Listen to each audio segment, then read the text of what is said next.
We are here with Erie Foot and Ankle today to talk about the cam walker or cam boot, or your doctor may just call it a boot, but we are going to show you how to put the boot on properly. So if you have one of these at home, we can make sure you're applying it well. So the first step to applying the boot is obviously you're going to loosen up the Velcro. So you don't have to pull it out of the straps all the way after the first time, but for the first time applying it, I'm just going to pull them all out so we can apply it properly and get it fitted to our patient's foot here. Opening all of these up.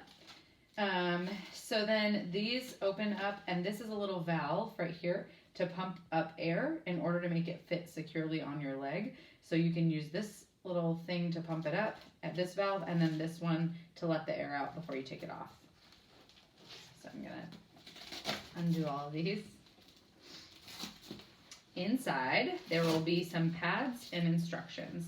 These pads can be used to pad anywhere that the boot may be rubbing on your ankle or foot. So make sure you save these if they don't put them on the first time. Take them home with you in case it starts to rub after wearing it.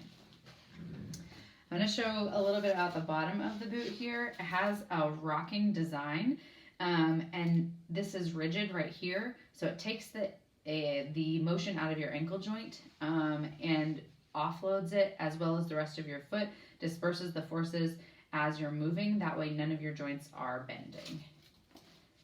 So we'll open it up. We're going to have our patient here slide their foot in,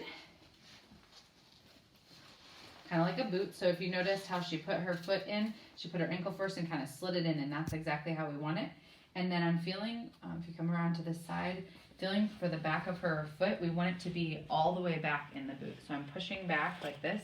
Do you feel that? Mm-hmm. Okay. So that way her foot's all the way back, and we want just a little space up here between the front and the boot and your toes. So that way your toes are protected. We don't want your toes hanging off the edge. So this is a perfect fitting boot here. Then we put the pieces of Velcro over them. You can tuck in your pant leg. We recommend wearing either a high sock or a pant to sort of protect, to make sure it doesn't rub. It's not quite tight enough. I'm going to make it as snug as can be. And then we apply the Velcro like this.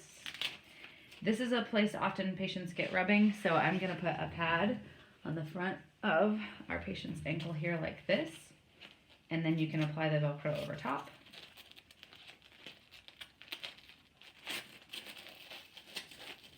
Does that feel too tight? Nope. Okay. Good. And then put this one through. So the last step, so we have it kind of snug here. The last step is I'm going to start pumping this up, and you let me know when it feels kind of snug against your calf. Do you feel that moving? Yep. Okay. Tell me when it's snug. That's good. Okay. So that way it's fit properly. The reason why we want it to be snug against your calf, if there's any motion this way or this way, it can rub sores or blisters, and we absolutely do not want that. And if applied improperly, it can actually cause more harm than good, and so we want to make sure it's applied properly. That way it does the service we're looking for. So then we'll go through taking it off. I'm going to let the air out. Here, is it letting out? I think I just have to push down. There we go. I hear it. And then you can kind of push on it a little bit too. And then take the Velcro off.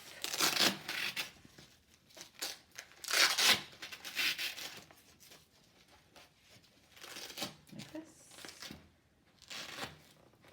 And you're all done.